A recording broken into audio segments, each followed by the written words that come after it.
నమస్తే. Welcome to Andhraprabha. నేను ప్రశాంత్. ముందుగా అందరికీ శ్రీరామనవమి శుభాకాంక్షలు. అసలు శ్రీరామనవమి ఎందుకు జరుపుకుంటారు? దీని విశిష్టత ఏంటి? అనే పూర్తి వివరాలైతే తెలుసుకుందాం. దీని గురించైతే మాట్లాడేందుకు ప్రస్తుతం మనతో పాటు శ్రీ నానాజీ పట్నాయక్ గారైతే మనతో పాటైతే ఉన్నారు. నమస్తే అండి. శ్రీమాత్రే నమః. గురువుగారు చాలామంది ఈ శ్రీరామనవమి అనగానే గుడికి వెళ్ళడము, ఆ పూజలు చేసుకోవడము అంటే ఇంతవరకి చాలా మందికి అసలు దీని విశిష్టత ఏంటి అనేదైతే తెలీదు. సో, అవును. మీరు కొంచెం డీప్‌గా వివరించండి దీని గురించి. తప్పకుండా అండి. చాలా మందికేంటంటే, నవమి రోజు ఆయన జన్మించాడు. శ్రీరామ నవమి రోజు మనం వివాహం ఎందుకు చేస్తున్నాం అనే సందేహం ఉంటుంది. ఎప్పుడైనా సరే దేవతా కళ్యాణము చేసినప్పుడు అది కళ్యాణం అవుతుంది.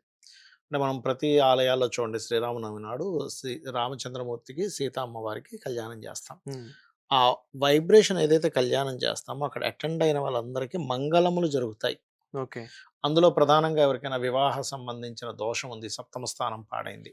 వాళ్ళు అందులో పార్టిసిపేట్ గనక చేస్తే ఖచ్చితంగా జరుగుతుంది. హ్మ్. అయితే ఇక్కడ మనం చాలామంది ఏంటంటే, ఆ మహావిష్ణువు మనిషి యొక్క అవతారాన్ని తీసుకొని, ఈ బ్రహ్మ వీళ్ళందరూ వెళ్లి అడుగుతారు. "అయ్యా! ఇట్లా రావణాసురుడి బాధలు మేము తట్టుకోలేకపోతున్నాం" అంటే, "సరే దీనికి సమయం ఆసన్నమైంది. నేనొస్తాను" అని రావడం జరుగుతుంది. అయితే ఇక్కడ ఏంటంటే చాలామంది ఆయన భగవంతుడు కాదు. ఆయన ఒక మంచి గుడ్ అడ్మినిస్ట్రేటర్‌గా భావించాలి. తప్పేం లేదు భావించండి. కానీ హ్మ్. శాస్త్రాలు మనకేం చెప్తున్నాయి? అవును. స్వయం నారాయణుడే విష్ణు రూపంలో వచ్చాడు. నార్మల్ వ్యక్తి అయితే 11,000 సంవత్సరాలు ఎక్కడ పరిపాలన చేస్తాడండి? హ్మ్. అయితే అప్పుడు కాలంలో ఎక్కువ ఆయుష్యులుండేవి. That is different case. ఇంకోటేంటి? ఒక 45 నిమిషాల్లో కొన్ని వేల మందిని హతమార్చడం అంటే మామూలు విషయమా? హ్మ్. అయితే ఇక్కడ మనం రామాయణం వినడం ద్వారా అంటే ఆయన వచ్చి మనుష్యుడు ఎంత అంటే మనం చూడండి కొంచెం మనకేదైనా కొంచెం ఇబ్బంది రాగానే ధర్మం నుంచి పక్కకి జరిగిపోతాం. అలా కాకుండా మనిషి ఎలా జీవించాలి అనేటువంటి విషయాన్ని కంప్లీట్‌గా రామాయణం చెప్తుంది. హ్మ్. మా చిన్నప్పుడు మా నాన్నమ్మ గారు మమ్మల్ని కూర్చోబెట్టుకొని ఆదివారం, బుధవారం రామదేవుడి కథ చెప్పేది. రాముడు పూజ చేయించేది. దీనివల్ల ఏంటంటే మాకు చిన్నప్పటి నుంచి కూడా ఇలా ఏ ఇంట్లో చెప్పినా పిల్లలకి ఫస్ట్ ఆఫ్ ఆల్ ఒక సైకలాజికల్ స్ట్రెంత్ అనేది పెరుగుతుంది. మనకు అందులో చూడండి దశరథ మహారాజు అవును. ఆయనకి ముగ్గురు భార్యలు. అంటే నువ్వు నువ్వు ఫిజికల్‌గా నువ్వెంత ట్రై చేసినా గూడా దేవతా అనుగ్రహం ఉంటే మళ్ళీ నీకు సంతానం కలుగుతారని రామాయణం చెప్తుంది. హ్మ్. యజ్ఞం చేసాడా? పుత్రకామేష్టి యాగం. హ్మ్. చేసినప్పుడు అందులోంచి పాయసం వచ్చింది. ఈ రామచంద్రమూర్తి, లక్ష్మణస్వామి, భరతుడు, శత్రుఘ్నుడు వీళ్ళు నలుగురు జన్మించిన తర్వాత మీరక్కడ చూడండి, మనం ఇవాళ రేపు పిల్లల్ని కొంచెం అల్లారుముద్దురుగా, గారాబంగా పెంచుతూ ఉంటాం. అవును. సేమ్ అలాగే రామాయణంలో గూడా రాముడంటే వల్లబారినటువంటి అభిమానం, ప్రేమ అన్నీ ఇంకా దశరథ మహారాజుకి. ఆ వశిష్ఠుల వారొచ్చి, "అయ్యా! మీ రాముడిని పంపించు. నేను పలానా దగ్గర యజ్ఞం చేస్తున్నాను. రాక్షసులొచ్చి ఇబ్బంది పెడుతున్నారంటే." "అయ్యయ్యో! చిన్న పిల్లవాడయ్యా! ఇంకా వాడు 12 ఏళ్ళు కూడా నిండలేదు. హ్మ్. ఇప్పుడు పంపించమంటావా ఏంటంటే" నో. అలా పంపిస్తేనే స్కిల్స్ పెరుగుతాయి. ఓకే. మీకు అర్థమవుతుందా మీకు? హ్మ్. అలా కాకుండా గారాబంగా వాడేమి అసలు బాధపడకూడదు, ఇబ్బంది పడకూడదు, స్ట్రెయిన్ అయిపోకూడదని ఇంట్లో ఉంచితే అలాంటి గురువు దొరికేవాడా? హ్మ్. అవునా కదా! అది మనకు విషయాన్ని చెప్తుంది. అలాగే అక్కడ అది అయిపోయిన తర్వాత ధనుర్భంగం జరిగి సీతాదేవితో వివాహం అయితే వివాహం అయ్యే ముందు ఆ యొక్క సీతా మహాతల్లి యొక్క తండ్రి ఎవరైతే ఉన్నారో, హ్మ్. "అయ్యా! నువ్వు ఈ ధనుర్భంగం చేసావు కాబట్టి నీకిచ్చి పెళ్లి చేస్తున్నా" అంటే రామచంద్రమూర్తి ఎక్కడ కూడా నేను నా టాలెంట్‌తోని చేశాను కాబట్టి సరే నేను చేసేసుకుంటానులే. మా తండ్రి గారికి చెప్పాలి. మా తండ్రి గారు ఓకే అయితే నేను చేసుకుంటా. అర్థమైందా? అలాగే ఇవాళ రేపు మనం చూడండి, మనకెవరైనా ఏదైనా ఇస్తా అన్నారు. అవును. చిన్న ఆఫీస్‌లోనే చిన్న ప్రమోషన్ ఇస్తా అన్నారు. మిస్ అయిపోయింది. ఎంత స్ట్రెస్ అయిపోతాం. ఛీ! నాకు రాలేదు. వీడు బాస్ పెద్ద వెధవ. లేకపోతే ఇంకోటి ఎవడో పెట్టాడు, పుల్లబెట్టాడు. అవును. వాడి మీద కక్ష పెంచేసుకొని మనం డిప్రెస్ అయిపోయి ఇంత చేస్తూ ఉంటాం. రాజ్యాన్ని మొత్తం నీ చేతికిస్తాను. నిన్ను రాజుని చేస్తాను అని అన్ని సన్నాహాలు రెడీ అయిపోయి తెల్లవారుజామున రాజుని చేస్తాడనే సమయానికి ఆ కైకేయి కోరినటువంటి వరం వలన ఏమిటి ఇలా అయిపోయిందని తండ్రి చితికిల పడిపోతే హ్మ్. ఏమైందంటే ఇలా అని కైకేయి చెప్పినప్పుడు అయ్యో దాన్నేముంది హ్యాపీగా వెళ్తా నేను అన్నాడు. అంటే ఎంత సైకలాజికల్‌గా ఎంత స్ట్రాంగ్ ఉన్నాడు ఒకసారి ఆలోచించండి. సరే ఆయన వెళ్ళడమే కాకుండా ఇవాళ రేపు కష్టాలొస్తే "నువ్వు కష్టమైతే నువ్వు పడు. నన్నెందుకు కష్టపెడుతున్నావు" అంటది భార్య. ఆ! కానీ నీతో పాటు నేను కూడా 14 సంవత్సరాలు అరణ్యవాసానికి వెళ్తాను అని హ్మ్. సీతాదేవి వెనకాతల వెళ్ళింది. నేను వెళ్ళాల్సిన అవసరం లేదు కదా అని అనుకోలే. అవును. ఒక స్త్రీమూర్తి అడవిలోకి వెళ్ళడం అంటే ఎంత ఇది చెప్పండసలు. అవును. గాఢ అరణ్యంలోకి వెళ్ళడం. అక్కడ ఏముంటుందో, పురుగుంటుందో, పుట్టుంటుందో, రాత్రి నిద్రపోవాలి అక్కడే. ఏదో చేంజ్ చేస్తుందో అనేటువంటి నమ్మకం ఏంటి రామచంద్రమూర్తితో వెళ్తున్నాను. అలాగే సరే నువ్వు వెళ్తే వెళ్ళు నాకేం పని అని లక్ష్మణ స్వామి ఇంట్లో ఉండలే. హ్మ్. నేను హ్యాపీగా భోగాలు అనుభవిస్తాను. అక్కడేంటంటే రిలేషన్స్ ఉన్నాయి. ఒక భార్య భర్తతో ఎలా ఉండాలి. ఒక తండ్రి మాట ఇచ్చాడంటే నేను దానికి ఎంత నిలబడి ఉండాలి. సడెన్‌గా ఎటువంటి సిట్యుయేషన్స్ వచ్చినా సరే, ఇది నేను పొందుతాననుకునేది డిలే అవ్వచ్చు, కొన్ని ఇబ్బందులు పడొచ్చు. అయినా అవును. సరే నేనెలా స్థిరంగా ఉండాలి. అదే గురువుగారు. అంటే ఇప్పుడు మనకి శ్రీరాముడి జన్మ కథ గురించి చెప్పాలి అనంటే ఇలానే ఏం జెప్తారు? ఎందుకు అనంటే ప్రతి భార్య రాముడిలాగా భర్త గావాలని కోరుకుంటుంది. ప్రతి స్త్రీ నాకు అలాంటి అన్న గావాలని కోరుకుంటుంది. అవునండి. అలాంటి తండ్రి గావాలని కోరుకుంటుంది. అలాంటి కొడుకు కావాలని తల్లి ఎగ్జాక్ట్‌లీ. కోరుకుంటుంది. ఎగ్జాక్ట్‌లీ. సో, అలా ఎగ్జాక్ట్‌లీ. రాముడి జన్మ కథ గురించి చెప్పాలి అంటే వివరంగా ఇప్పుడు ఏం నేను చెప్తుంది చెప్తారు? అదే గదా! హ్మ్. ఇప్పుడు నేను చెప్తున్నది అదే. అంటే రాముడి నుంచి మనం ఏం నేర్చుకోవాలి? ఏదో రామాయణం పొద్దున్నే రాముడు అవును. పుట్టాడండి. ఆయన సంహారం చేశాడు. సీతాదేవిని అపహరించాడు అన్నట్టు కాకుండా దాని నుంచి మనం ఎసెన్స్ తెలుసుకోగలగాలి. హ్మ్. సో, ఒక సహోదరుడు యొక్క పాత్ర ఏమిటి? అదే విధంగా అంత అడవిలో ఉండి గూడా, అంత అరణ్యంలో ఉండి గూడా, ఒక సీతాదేవికి ఏదైతే కోరని కోరిక అంటే ఒక ఒక ఒక బంగారు జింక కనబడింది. హ్మ్. అరే! ఇదేదో భలే ఉందే అనేటువంటి నీ కోరిక ఎక్కడికి తీసుకెళ్తది అనేటువంటి నీతి ఉంటుంది అందులో. రాముడు సరే శ్రీరామచంద్రమూర్తి వెళ్తాడు తెద్దామని. ఆ మాయలేడి హే లక్ష్మణ, హే సీత అని అరుస్తుంది అక్కడి నుంచి. అవును. అప్పుడేదో అయిందని అనుకున్నప్పుడు అక్కడ చూడండి సిట్యుయేషన్ మీరు బాగా అర్థం చేసుకోండి. నువ్వు ఎమోషన్‌గా ఉన్నప్పుడు, భయంలో ఉన్నప్పుడు ఎటువంటి నిర్ణయం, ఎటువంటి మాట మాట్లాడకూడదని చెప్తుంది హ్మ్. రామాయణం. ఎందుకంటే ఆ సమయంలో అది రాముడి యొక్క ఆర్తనాదం కాదు. అది మాయలేడేదో చెప్తుంది. హ్మ్. నేను ఇక్కడి నుంచి వెళ్ళిపోతే నీకు ఇబ్బందొస్తుందమ్మా అంటే, లేదు, లేదు, లేదు, లేదు అని ఆ సమయంలో ఆ సీతామహాతల్లికి కూడా హ్మ్. లేదు నువ్వేదో పన్నాగం పన్నుతున్నావు. అక్కడ రాము నీ అన్నకి ఏదైనా నువ్వు నన్ను చెరపడదామని చూస్తున్నావు అంటది. అవును. అంటే ఎమోషన్స్ ఏదో పోతుంది, ఏదో అయిపోతుంది అన్నప్పుడు మనం ఎలా మాట్లాడతాం? కాబట్టి అలాంటి సమయంలో నువ్వు తొందరపాటు పడి మాట్లాడొద్దు అనేటువంటి సీతాదేవి యొక్క పాత్ర అక్కడ చెప్తుంది. అలాగే అక్కడ గనక మన లక్ష్మణ స్వామి ఉండుంటే రావణాసురుడు అపహరించడానికి అక్కడ ఛాన్స్ ఉండేది కాదు. అవును. ఎప్పుడైతే అలాంటి మాట మాట్లాడిందో ఆయన తట్టుకోలేక ఛీ! ఇలా అనుకుంటుందేంటి? అయ్యో! నాకు తల్లి లాంటిది గదా! హ్మ్. అని వెళ్తాడు. అప్పుడు రామచంద్రమూర్తి లక్ష్మణ స్వామి లేనటువంటి సమయం చూసి రావణాసుడు అపహరిస్తాడు. అవును. ఇక్కడ మీరు అర్థం చేసుకోవాల్సిందేంటంటే, మనం కొంతమంది రావణాసుడి ఫ్యాన్స్ గూడా ఉంటుంటారు. అవును. రావణాసుడి ఫ్యాన్స్ ఉంటారండి రావణాసుడే గొప్పవాడు అని. ఎగ్జాంపుల్ నాకు చెప్పాలనుకుంటే మనకి 'జైలవ కుశలో' అలా గూడా అలా గూడా జేశారు. నన్ను హ్మ్. ఒకసారి ఇట్లాగే ఒకతను సార్ నేను రావణాసుడిని ఫ్యాన్ సార్ అన్నాడు. అవునా! ఓకే. హ్మ్. ఎందుకు మీకు ఫ్యాన్ అంటే అబ్బా! చాలా పండితుడు సార్. చాలా నేర్చుకున్నాడు. ఫైన్ మంచిదే. చాలా విద్యలు నేర్చుకున్నాడు. ఫైన్. మరి మీ ఇంట్లో ఉండే శ్రీమూర్తిని ఎవడైనా పట్టుకెళ్ళిపోతే వాడికి నువ్వు ఫ్యాన్ అవుతావా? అని అడిగా. హ్మ్. రేపొద్దున నీకు బె బ పెళ్లవుతుంది. లేకపోతే మీ ఇంట్లో చెల్లో, తెల్లో ఎవరో ఉంటారు. ఎవడైనా పట్టుకెళ్ళిపోయి చెరబడదామని చూస్తే నువ్వు వాడి ఫ్యాన్ అవుతావు. వాడు బాగా చదువుకున్నాడు. బాగా కలెక్టర్ అనుకుందాం. హ్మ్. గోల్డ్ మెడలిస్ట్ అనుకుందాం.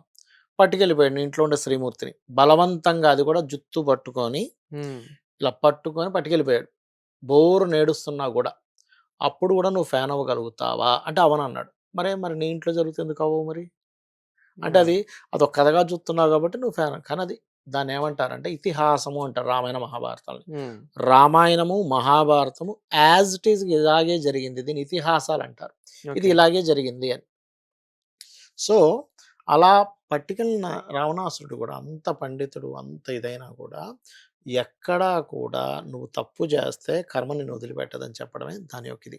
ఓకే. అదే రామాయణంలో లక్ష్మణస్వామి ఒకసారి మేఘనాథుడు చేసినటువంటి ఒక యుద్ధంలో లక్ష్మణస్వామి మూర్ఛపోతాడు. అప్పుడు హ్మ్. రామచంద్రమూర్తి బోరున ఏడుస్తాడండి. అందరూ "ఇదేమిటి రామా! నువ్వు చాలా స్థితప్రజ్ఞుడివి. నువ్విలా ఏడుస్తున్నావేంటి అలా పడిపోతే" అంటే ఒక మాట చెప్తాడు. ఆ మాట వింటే అసలు అన్నదమ్ములు ఛీ! ఎందుకు కొట్టుకుంటున్నాం అనిపిస్తది. ఆయన హ్మ్. ఒక మాట అంటాడు. భార్య చనిపోతే ఇంకో పెళ్లి చేసుకోవచ్చు. పిల్లలు పోతే మళ్ళీ పిల్లల్ని కనొచ్చు ఇంకో భార్యని పెళ్లి చేసుకొనైనా. హ్మ్. కానీ అన్నదమ్ముడు చచ్చిపోతే ఎక్కడి నుంచి? అవును. అన్నదమ్ముడు లేడనుకోండి. హ్మ్. ఎక్కడి నుంచి వస్తాడు అన్నదమ్ముడు? అది ఒక కడుపున పుట్టినటువంటి రిలేషన్ గదా! అవును. అది అన్ని రిలేషన్స్‌లో సాధ్యపడదు అని ఏడుస్తాడు. ఆ ఒక్క ఘట్టంగా మనం తలుచుకుంటే ఛీ! ఛీ! నిజమే కదా! ఎందుకు గొడవలు పెట్టుకుంటున్నాం ఆస్తులని, చిన్న చిన్న ఇగోస్ అని ఎందుకు పెట్టుకుంటున్నాం అనిపిస్తది. అలా ఏంటంటే ప్రతి విషయాన్ని నీ నీ యొక్క తత్వం ఎలా ఉండాలి, ఎన్ని కష్టాలొచ్చినా గూడా నువ్వు ధర్మాన్ని వీడకుండా ఎలా ఉండాలి, ఒక అన్నదమ్ముడు ఎలా ఉండాలి, ఒక తండ్రి ఎలా ఉండాలి, ఒక తల్లి ఎలా ఉండాలి. మనం చాలామంది నాకు ఒకసారి ఇలాగే ఒక 18 ఏళ్ల క్రితం శంషాబాద్ రూట్‌లో ఒక రామాలయం ఉంటుంది. హ్మ్. నేను ఇద్దరు ముగ్గురు ఫ్రెండ్స్ కలిసి వెళ్తూ ఒకాయన బయటుండిపోయాడు. "ఏమయ్య బయటుండిపోయావు ఎందుకు" అంటే, "అమ్మమ్మో! రాముడిని పూజిస్తే కష్టాలొస్తాయన్నాడు." ఒరేయ్ పిచ్చోడా! రాముడిని పూజిస్తే కష్టాలు రావడం ఏంటి? చాలామందికి కొన్ని అపోహలుంటాయి. సీతాదేవి పేరు సీత అని పెట్టుకుంటే కష్టాలొస్తాయనుకుంటారు. అవును. లక్ష్మీదేవి ఇక్కడేంటంటే రామచంద్రమూర్తి మనల్ని మనకు అర్థమవ్వడం కోసం, మనం సైకలాజికల్‌గా స్ట్రాంగ్‌గా ఎలా బ్రతకాలని తెలియడం కోసం, ఆ మహావిష్ణువు ఒక మానవ అవతారం తీసుకొని మనకు చూపించాడు. హ్మ్. ఏది ధర్మము, ఏది అధర్మము, నువ్వెలా జీవించాలి, ఎలాంటి ఇప్పుడు మనం చూడండి, మనకో 4 కార్లు, 4 బంగ్లాలున్నాయనుకోండి, కొంచెం బాగా డబ్బులు సంపాదిస్తే చిన్నోడిని లెక్క చేయం. వీడికి నేను దండం పెట్టేదేంటి, వీడిని నేను పలకరించేది. అలాంటి అవును. చక్రవర్తి ఆయన, ఆ చక్రవర్తి చిన్న అతను వచ్చి పలకరిస్తే, అయ్యయ్యో! నేను ఇతన్ని ముందు పలకరించలేకపోయానేంటి అనుకుంటాడు. హ్మ్. నేను ముందు పలకరించలేదేంటి, ఆయన నన్ను ముందు పలకరించాడేంటి అని అనుకునేవాడట ఆయన రామచంద్రమూర్తి. అలాగే మనం ఇవాళ రేపు సొసైటీలో చూడండి, 100 మంచి పనులు చేసినా, ఒక్క చెడ్డ పని చేసేసరికి వాడిని పట్టుకొని ఇంక ట్రోలింగ్సు రకరకాలు చేస్తూ ఉంటాం. హ్మ్. కానీ రామచంద్రమూర్తిలో ఉన్నటువంటి గొప్పతనం ఏంటంటే 100 చెడ్డున్నా, ఒక్క మంచి పనుంటే దాన్నే తిప్పుకుంటాడట మైండ్‌లో. అరే! ఎంత మంచి ఆర్టిస్ట్ అండి. ఎంత చక్కగా మాట్లాడతాడు. ఎన్ని దాన ధర్మాలు ఒక్కటి చాలు. అరే! అవును. ఆ రోజు ఎంత చక్కగా ఒక ఫుడ్ పెట్టాడో తెలుసా? ఆ రోజు ఆ కుక్కకి. అంటే ఏంటి చాలామంది ఇవాళ రేపు సొసైటీలో చూడండి, మనం ఎక్కడ డిప్రెస్ అవుతున్నామంటే, అవతల వాడు చేసినటువంటి కొన్ని నెగెటివ్స్ తీసుకొని మైండ్‌లో తిప్పుతూ ఉంటాం. హ్మ్. వీడు బేకార్‌గాడు. ఇట్లా చేశాడు. వాడు నాకు పనికిరాడు. రిలేషన్స్ అన్నీ ఎక్కడైపోతున్నాయంటే, మనము ఎవరెవరినైతే అనుకుంటామో తండ్రి అనంగానే తండ్రి నుంచి ఒక చేతో నెగెటివ్ తీసుకుంటాం. తల్లిదండ్రులు పక్కన పెట్టండి. అంత అవును. తొందరగా తీసుకోరు. ఫ్రెండ్స్‌లో తీసుకుందాం, కొలీగ్స్‌లో తీసుకుందాం, భార్య విషయం తీసుకుందాం, భర్త విషయం తీసుకుందాం, అన్నదమ్ముల విషయం తీసుకుందాం. ఎంత మంచి చేసినా ఆ చెడుని పట్టుకొని మనం తిప్పుతూ ఉంటాం. కానీ హ్మ్. రామచంద్రమూర్తి ఏం చెప్తాడంటే, ప్రతి ఒక్కరిలో ఉంటాయి మైనస్‌లు, ప్లస్‌లు. నువ్వు ప్లస్‌ని ఎప్పుడైతే పట్టుకుంటావో నువ్వు మనశ్శాంతిగా ఉంటావు ఫస్ట్. అవును. నువ్వు హ్యాపీగా ఉంటావు అనేటువంటిది మనకు రామాయణం చెప్తుంది. సో, అదే విధంగా ఇప్పుడు ఎవరిని అంటే ఎవరి పెళ్లి అయినా గాని సీతారాముల్లాగా కలిసి ఉండాలి. అవునండి. అవును. అంతా బావుండాలి అని యాహ్! జెప్పేసి దీవిస్తూ ఉంటారు. అవునవునవును. సో, మనకి రామాయణం అనగానే గుర్తొచ్చేది గూడా సీతారాముల కళ్యాణం. సో, అవును. వివాహం గుర్తొస్తూ ఉంటుంది. అవును. సో, వీరి వివాహం గురించి ప్రత్యేకంగా డీప్‌గా జెప్పాలి అంటే వీళ్ళలాగా ఉండాలి అంటే వీళ్ళ వివాహం గురించి ఏం జెప్తారు సార్? ఒకటేనండి. రామచంద్రమూర్తి, సీతాదేవి కానివ్వండి, శివ కళ్యాణం కానివ్వండి, శివపార్వతుల కళ్యాణం కానివ్వండి. ఇక్కడ మనం ఇవాళ రేపు వివాహ సంబంధించిన విషయాలు ఎందుకు ఫెయిల్ అవుతాయో కూడా చెప్తానండి అవును. మీకు. ఇక్కడ మీకు చిన్న ఎగ్జాంపుల్ చెప్తాను. చెప్పి నేను మీకు ముగిస్తా జనరల్‌గా అయ్యేవి. హ్మ్. ఒక 20, 30 ఏళ్ల నుంచి మీరు గమనించండి. అసలు ఎవడైనా 20, 30 ఏళ్ల క్రితం మనకేదైనా షర్ట్ చిరిగితే మనం కుట్టుకునేవాళ్ళం. అవును. చెప్పు తెగితే హవాయి చెప్పులకి పిన్నీస్ పెట్టుకొని నడిపించుకునేవాళ్ళం. హ్మ్. అవునా? ఏదైనా పాడేది రిపేర్ చేయించుకునేవాళ్ళం. అవును. రేడియో పాడైనా, టీవీ పాడైనా. ఇప్పుడసలు రిపేర్ అనేది జరుగుతుందా? రేర్. పడేస్తున్నాం. కొత్త అవును. ఫోన్ తీసుకో, అంతే. కొత్త చొక్కా తీసుకో, చెప్పులు కొంచెం అరిగిపోతే ఇంకో జత తీసుకో, పడేసేయి. హ్మ్. అంటే మనిషి వస్తువులతోనే రిపేర్ అనేటువంటిది మానేశాడు. హ్మ్. అదే ప్యాటర్న్ మనుషుల్లో గూడా వచ్చేసింది. ఓకే. అంటే ఎలా అంటే పడదు, వదిలేసేయి, హ్మ్. కట్ అయిపో. దాన్ని సెట్ చేసుకోవాలనే మైండ్ లేదండి ఇప్పుడు. అవును. లేదు. మనిషి మొఖం నచ్చకపోతేనే ప్లాస్టిక్ సర్జరీ చేసుకుంటున్నాడు. వాడు పుట్టుకతో వచ్చిన ముక్కు వాడికి నచ్చట్లేదు. పుట్టుకతో వచ్చిన చెవులు వాడికి నచ్చట్లేదు. పుట్టుకతో వచ్చిన సరే వాడు అందంగా కనపడాలనుకుంటున్నాడు. That is different thing. Technology అంత ఇదైంది కాబట్టి. హ్మ్. నిన్ను నువ్వు అసలు ఫస్ట్ యాక్సెప్ట్ చేయట్లేదు. ప్రేమ ఉండట్లేదు. రామచంద్రమూర్తికి, సీతాదేవికి ఎంత ప్రేమంటే ఎన్నో సార్లు అరణ్యంలో సీతాదేవి అపహరణ జరిగిన తర్వాత రామచంద్రమూర్తి బోరున ఏడ్చాడు ఎన్నో సార్లు. హ్మ్. అంటే ఎంత లవ్ ఉంటే అలా చేస్తాం. ఎంతమంది ఏడుస్తున్నారు ఆ భార్య కోసం, భర్త కోసం. అంటే అది మనకు చెప్తుంది. అంటే నీలో ప్రేమ ఉంటేనే కదా దుఃఖం వస్తుంది. ఇప్పుడు ఒక తల్లికి అవును. బిడ్డకేదో అయింది. బిడ్డ మీద ఆ ప్రేమ ఉండబట్టే కదా తల్లి ఏడవగలుగుతుంది. ఫస్ట్ మనం అది డెవలప్ చేసుకోగలగాలి. అంటే ఎవరో మనకు శాస్త్రం ఏం చెప్తుందంటే భార్యాభర్త ఈజ్ వేరు వేరు కాదు. సగము అని చెప్తుంది. హ్మ్. భర్తలో భార్య సగం, భార్యలో భర్త సగం. నువ్వు అగ్ని ప్రమాణం చేస్తున్నావు. అవునా? పెళ్లిలో. అగ్ని ప్రమాణం చేస్తున్నావంటే నువ్వెంత కరెక్ట్‌గా ఉండాలి. కాబట్టి ఏంటంటే మన లైఫ్‌లో రిపేర్ చేసుకునే సిస్టమ్, సెట్ చేసుకునే సిస్టమ్ పోయింది. అది. దానివల్ల ఇవన్నీ జరుగుతున్నాయి నన్నడిగితే. సార్ రామాయణం అనగానే మనకు ముందుగా గుర్తొచ్చేది రాముడు రామాయణంలో. దాని తర్వాత మనకు ముఖ్యమైన పాత్ర ఎవరైనా ఉన్నారంటే హనుమంతుడు. అవును. సో, హనుమంతుడు గురించి ప్రత్యేకంగా చెప్పాలి అనంటే ఇంకా డీప్‌గా ఏం చెప్తారు సార్? ఆంజనేయ స్వామికి చాలామందికేంటంటే ఏంటి రామచంద్రమూర్తికి ఎందుకు దాసుడైపోయాడు అనిపిస్తూ ఉంటుంది. హ్మ్. ఆంజనేయ స్వామి రుద్రాంశం. అవును. స్వయం రుద్రుడే హనుమత్ అవతారంలో వచ్చాడు. ఆయన పెరిగేటప్పుడు అతను ఒక ఏజ్ అలా పెరుగుతూ ఉండగా సూర్య భగవానుడి దగ్గర శిష్యరికం చేసి గురువుగా సూర్య భగవానుడిని తీసుకొని అన్ని విద్యలు ఆయన దగ్గర నేర్చుకున్నాడు. హ్మ్. మరి గురుదక్షిణ ఇవ్వాలిగా. గురుదక్షిణ ఇస్తానంటే సూర్య భగవానుడు ఏమన్నాడంటే నాకే గురుదక్షిణ అవ్వద్దు. నాకిచ్చే గురుదక్షిణ ఒకటుంది. హ్మ్. రామ అవతారం రాబోతుంది. ఆయనకు నువ్వు దాసుడిగా ఉందని చెప్తాడు. హ్మ్. ఎట్లా గుర్తుపట్టాలి రాముడిని అంటే ఒక హారాన్ని ఇస్తాడు. ఓకే. ఆయన మెడలో వేస్తాడు. వేస్తే ఇదేంటి ఎందుకు వేశారు గురువుగారు అంటే, ఈ హారం కేవలం రాముడికే కనబడుతుంది. ఎవరికీ కనబడదు. హ్మ్. నీ హారాన్ని ఎవరైతే గుర్తించన్నాడో ఆయనే రాముడు. హ్మ్. అప్పుడు వాలి సుగ్రీవులకి గొడవ అవుతుంది. అవును. వాలి గుహలోకెళ్ళిపోయి పాపం శత్రువుతో ఫైట్ చేస్తూ లోపల చనిపోయాడేమో అనుకుని అడ్డం పెట్టేసి వచ్చిన తర్వాత వాలొచ్చి సుగ్రీవుడిని నువ్వు నన్ను మోసం చేసావని అపార్థంతో ఆయన చంపేద్దాం అన్నప్పుడు ఒక పర్వతం మీదకెళ్ళిపోయి ఉంటాడాయన. ఆ హ్మ్. పర్వతం మీదకి వాలెళ్ళాడు. వెళ్తే ఆయన తల రొక్కలవుతుందని. అవును.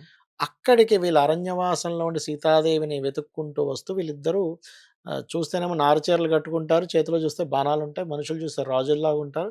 వేషధారణ ఇలా ఉంటుంది. సుగ్రీవుడికి భయమేస్తుంది. బాబోయ్! ఈ వాలే పంపించినట్టున్నాడు నన్ను హ్మ్. చంపేయడానికి అని ఆంజనేయ స్వామిని పంపిస్తాడు. ఆంజనేయ స్వామి వెళ్లి మాట్లాడిన విధానం చూస్తే రామచంద్రమూర్తి ఒక మాట అంటాడు. చతుర్వేదాలని ఎంతో క్షుణ్ణంగా పరిశీలిస్తే కానీ ఇలా మాట్లాడలేడు లక్ష్మణ చూడండి ఎంత చక్కగా మాట్లాడుతున్నాడో. హ్మ్. ఆయన చూడ్డానికి అలాంటి అవతారం ఉంది కానీ మెడలో చక్కటి హారం ఉంది చూడనప్పుడు అప్పుడు రియలైజ్ అవుతాడు. ఓహో! ఈయనే అనమాట రామచంద్రమూర్తి అని గురువుకిచ్చినటువంటి గురుదక్షిణ మూలంగా హ్మ్. ఆయన ఇంకోటేంటి ఈ వానరులు, నరులతో సంహారం జరగాలక్కడ. అవును. అందుకని ఈ వానర అవతారంలో ఆ యొక్క రుద్రుడొచ్చాడక్కడ. హ్మ్. ఆంజనేయ స్వామి రామ అనే నామం ఎక్కడ వినిపిస్తే అక్కడ ఆంజనేయ స్వామి వచ్చి ఉంటాడు. ఓకే. మనం ఎక్కడ రామాయణం చెప్పడం మొదలుపెడితే అక్కడికి ఏదో రూపంలో వచ్చి కంటి నిండా అలాగా ఆనంద బాష్పాలు కార్చుకుంటూ ఆయన వింటాడట. హ్మ్. రాముడిని మనం తలుచుకుంటే ఉంటే ఆంజనేయ స్వామి అక్కడే ఉండి మనల్ని రక్షిస్తూ ఉంటాడు. హ్మ్. ఆయన చిరంజీవి భవిష్య బ్రహ్మ అంటుంటాం చూసారా? అవును. అలా. కాబట్టి ఏంటంటే ఆంజనేయ స్వామి యొక్క అనుగ్రహం మీకు పరిపూర్ణంగా కలగాలని ఎవరైనా అనుకుంటే ముందు రామనామం చేయాలి. హ్మ్. రామనామమే ఆంజనేయ స్వామి యొక్క రక్షణ కూడా ఇస్తుంది. రామనామం చేయకుండా మీరు ఉట్టి ఆంజనేయ స్వామిని అంటే కుదరదు. హ్మ్. గురువుగారు ఈ శ్రీరామనవమి రోజున ఎలాంటి పూజలు చేస్తే బాగుంటుంది? ఎలాంటి ఫలితాలు పొందొచ్చు? ఎప్పుడైనా గానియండి ఏ దేవతా సంబంధించిందైతే ఆ రోజు ఆ దేవతా మూర్తిని పెట్టుకొని హ్మ్. మనం ఆ యొక్క అష్టోత్తరం చేసుకుంటూ ఆ యొక్క మూర్తి ఆ యొక్క తత్వం ఏదైతే ఉందో రాముడి యొక్క తత్వాన్ని గురించి పిల్లలకి చెప్పాలి. శ్రీరామనవమి అంటే అందరం ఏం చేస్తాం మామూలుగా టెంపుల్‌కి వెళ్ళిపోతాం. అక్కడేదో పానకం ఇస్తాడు. అవును. ఇస్తారు. తాగేస్తాం వచ్చేస్తాం. అది కాదు మనం పిల్లలకి చెప్పాల్సింది. శ్రీరామచంద్రమూర్తి ఎవరు? హ్మ్. ఆయన ఎలా పరిపాలించాడు? అవును. ఆయన యొక్క రాజ్యంలో ఒక్క బిచ్చగాడు లేడు తెలుసా మీకు? అడుక్కునేవాడు ఒక్కడు లేడు. హ్మ్. అల్పాయుష్‌తో చనిపోయిన వ్యక్తి ఒకడు లేడు. హ్మ్. రోగి లేడు. ధనం లేనివాడు లేడు. ధనహీనుడు లేడు. అంటే ఎంత పర్ఫెక్ట్ కాలిక్యులేషన్‌తో ఎంత చక్కగా పంటలు పండేవక్కడ. హ్మ్. అంటే చూడండసలు. అంటే ఆయనెంత ధర్మంగా ఉండి, ఎంత పర్ఫెక్ట్‌గా ప్లానింగ్ జేస్తే, ఆ రాజ్యంలో వాళ్ళలా ఉండేవారన్న విషయాన్ని మనం చెప్పగలగాలి. ఆ! అంటే అదే ఇప్పుడు ఇక్కడ గూడా చాలా తప్పు ఇదే జరుగుతుందనమాట. ఇప్పుడున్న జనరేషన్‌కి, రాబోయే జనరేషన్‌కి రామాయణం గురించి చెప్పేవారు గూడా అవును. తక్కువైపోతున్నారు. చెప్పేవారు ఉన్నా గాని వినేవారు తక్కువైపోతున్నారు అవునండి. గాబట్టి, అవును. సో మీరన్నట్లుగా వీళ్ళకు ఈ కథని అందించాలి అన్నా, వీళ్ళ ఇంట్రెస్ట్‌గా వినాలి అన్నా గాని, వాళ్ళు తెలుసుకోవాలి అన్నా గాని, ఇప్పుడున్న టెక్నాలజీతో ఎలా చెప్పాలంటే ఎలా ఏమని చెప్తారు? టెక్నాలజీ అంటే ఇవాళ రేపండి మనకి లక్కీగా మీరన్నట్టుగా టెక్నాలజీ అనే వర్డ్ వాడారు కాబట్టి, హ్మ్. చాలా బాగా ఏఐ ద్వారా మనం చేయొచ్చు. అవును. ఒక ఆకర్షణీయంగా చేయొచ్చు. ఆకర్షణీయంగా ఎందుకంటున్నానంటే, ఆకర్షణీయంగా చేయాలి గానీ ఎక్కడ అది మెయిన్ స్క్రిప్ట్ మిస్ అవ్వకూడదు. హ్మ్. అంటే మనకి వాల్మీకి రామాయణంలో యాజ్ ఇట్ ఈస్‌గా ఏది చెప్పాడో దాన్ని తీయగలగాలి. అవును. అంతేగాని ఇవాళ రేపు మీరు సినిమాల్లో చూడండి. అసలు రావణ బ్రహ్మ అంటే వాడిని ఫస్ట్ హీరోని చేసేయడం. మహాభారతంలోకి వెళ్ళిపోతే కర్ణుడిని లేపోతే వీళ్ళని హీరోలని చేసేయడం. హ్మ్. అంటే నేను కర్ణుడినేం తక్కువ చేసి మాట్లాడట్లే. కానీ ఇక్కడేంటి మెయిన్ కాన్సెప్ట్ దెబ్బతింటుంది. అవును. ఎంతసేపు వాళ్ళు గొప్పవాళ్ళనే కాన్సెప్ట్‌లోకి వెళ్ళిపోతుంది. కాబట్టి ఏంటంటే యాజ్ ఇట్ ఈస్‌గా వాల్మీకి గూడా ఎక్కడా గూడా రాముడి విషయం చెప్పేటప్పుడు రాముడి విషయాన్ని చెప్పాడు చాలా హ్మ్. స్పష్టంగా. మన రావణుడికి సంబంధించింది ఉన్నప్పుడు రావణుడు యాజ్ ఇట్ ఈస్‌గా చెప్పాడు. ఆయన ఎక్కడ గూడా పక్షపాతాన్ని ఇది జేయలే. అవును. అలాగే నేననేదేంటంటే ఇవాళ రేపు ఈ నెక్స్ట్ జనరేషన్‌కి లక్కీగా ఏఐ అనేటువంటిది ఉంది కాబట్టి, మనం ఎంత చక్కగా దాన్ని చేయగలిగితే యాజ్ ఇట్ ఈస్‌గా ఇది సొసైటీకి ఒక మంచి దీనికి పడుతుంది. హ్మ్. ఎలా అంటే, ఇప్పుడు చూడండి అంతటి మహావీరుడు అంత డౌన్ టు ఎర్త్ ఉన్నాడు. It's not a thing. మామూలు అవును. విషయం గాదు. ఇప్పుడు మీ స్టూడియోకి ఎవరైనా వచ్చారు. చాలా స్ట్రాంగెస్ట్ పర్సన్ అండి. కానీ చాలా డౌన్ టు ఎర్త్ ఉంటే మీరేమంటారు? అబ్బా! ఎంత గొప్పవాడురా అంటాం. హ్మ్. అంతేగాని స్ట్రాంగెస్ట్ పర్సన్ పొగరుగా ప్రవర్తిస్తే ఎంత పొగరనండి. వీడికి డబ్బులుంటే మాత్రం ఇంత పొగరు చూపిస్తాడా? హ్మ్. అంటారా? అనరా మీరు? పైసలుంటే ఎవడికెక్కువ? నాకెక్కువ అంటాం. అవును. అంతే కదా! హ్మ్. కారుంటే ఎవడికి ₹4,00,00,000 కారుంది. అయితే ఎవనికెక్కువ? వాడు ముడ్లో పెట్టుకొని అంటాడు. చెప్తున్నా ఆ! నేను. అవును. అవునా కదా! హ్మ్.